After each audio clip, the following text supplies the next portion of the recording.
maamin, ikaw ay mahalaga sa akin.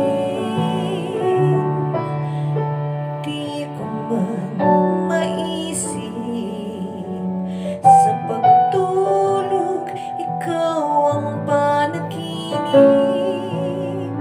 Malabo man ang aking pag-iisip,